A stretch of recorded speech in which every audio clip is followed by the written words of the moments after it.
Now, I'm no nail professional, but I've been playing around with DIY nail art at home, so I'm going to show you how I created these Valentine's Day nails. First, I trimmed and pushed back my cuticles. I found out this is so important to prep the nail properly so that you don't get any lifting. It's also important to buff off any of the shine, so I lightly buffed the surface of my nails, and then I used alcohol to help dehydrate them. They make nail dehydrator, but I didn't have any. Next, I used No Lift Nails. This is from Sally's, and it's a primer.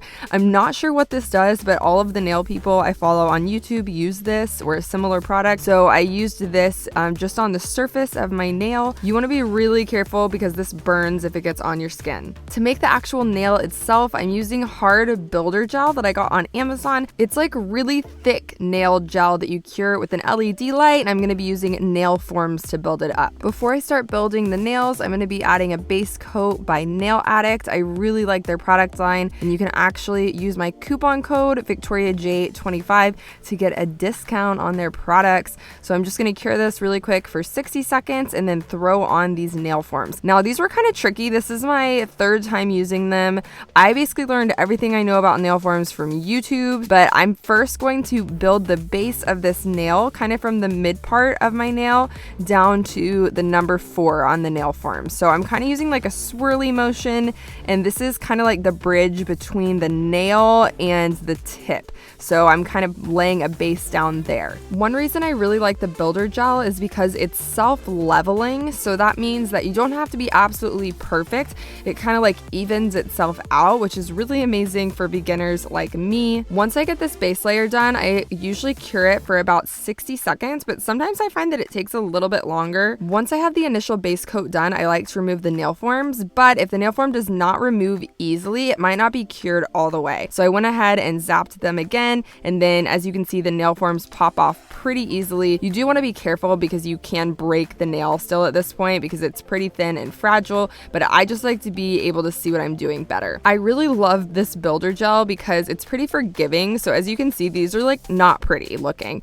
but with filing, you can actually really clean them up a lot. So I think it's good for beginners in my opinion. I mean, I'm obviously not a 100% beginner at doing my own nails, but I find it pretty easy to work with. So for this next layer, I'm just going in and covering the entire nail now and really trying to build an apex. I've learned that the shape of the nail is really important to create strength so that it's long lasting, but you don't want it to be too thick. So by building a good apex, you're gonna have a really strong nail without it having to be really thick. I definitely think there's a big learning curve with this. The first time I tried to use builder gel, it took me a couple of hours to do one hand, and now I've got it down to about 30 minutes per hand, which I feel like is pretty good. Once I have the second layer of builder gel done, I like to always turn my hand upside down to let it kind of settle, and then I cure it. You can do a third coat if you need it. I didn't need it this time, so I used some alcohol to remove the tacky layer before I moved on to filing and shaping. Now I'm using a 180 grit nail file. You can get these at Sally's, or I'll link them on Amazon as well, to shape the edges down and to get rid of like the weird tips created by the excess. I do have an e-file I've been playing around with, but I'm actually going to be doing all hand shaping and filing. Builder gel is actually really easy to file down, so you have to be careful not to file too much of it, but I'm basically just shaping the entire nail. I'm bringing the height of the nail down a little bit, or the thickness down. I'm also shaping the ends to get that kind of ballerina stiletto shape that I really like. For this look, I am using an encapsulated nail decal that are these foil hearts, which I think are really cute. So I'm adding a layer of the builder gel onto my pointer finger, just a super thin layer because this is going to be kind of like an adhesive. Now these are the hearts I got, and I am adding them with a dotting tool very carefully into the gel. And in hindsight, I should have cured this and then put another layer of builder gel on top of it to encapsulate it, but I did not do that. I just went straight in with the builder gel after this layer, which caused the hearts to move a little bit. So I would recommend curing it first and then actually doing the encapsulation layer on top, which is probably what you're supposed to do, but hey, it worked. I used some alcohol again to wipe off that tacky layer, and now we are going to shape this nail, then move on to actually painting the rest of the nails with gel polish.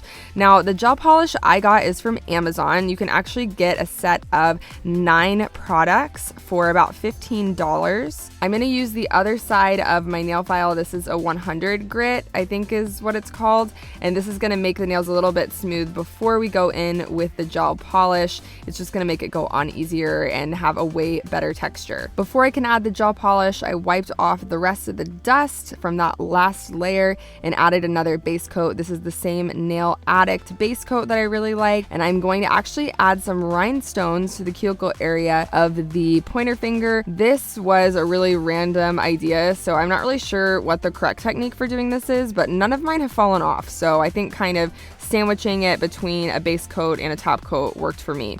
Now this is the Castany gel polish from Amazon. I got a set of 9, which included a base coat and 2 top coats. So I'm adding this in the red shade and the nude shade. It took 2 coats of each, which was, you know, pretty expected. It was a little bit more liquidy than some gel polishes out there, but it got the job done, and I really like the shades that came in the set. And since it was only $15 for 9 products, I felt like it was a pretty good deal. Now this is my first time using a matte top coat for gel polish, so I decided to use the matte and the glossy that came with this collection to give the nails a little bit of dimension. I actually love the way the matte top coat turned out. Now in this ring finger, I decided to add a heart just to kind of spice things up and pull it in with the pointer finger, and I forgot to do the thumb, so I threw some matte on there. Now I'm sure that I did not do these correctly, but I really love how they turned out, and they've been on for over a week now with no issues. So let me know if you guys like seeing this kind of video. I'm having a lot of fun playing and learning,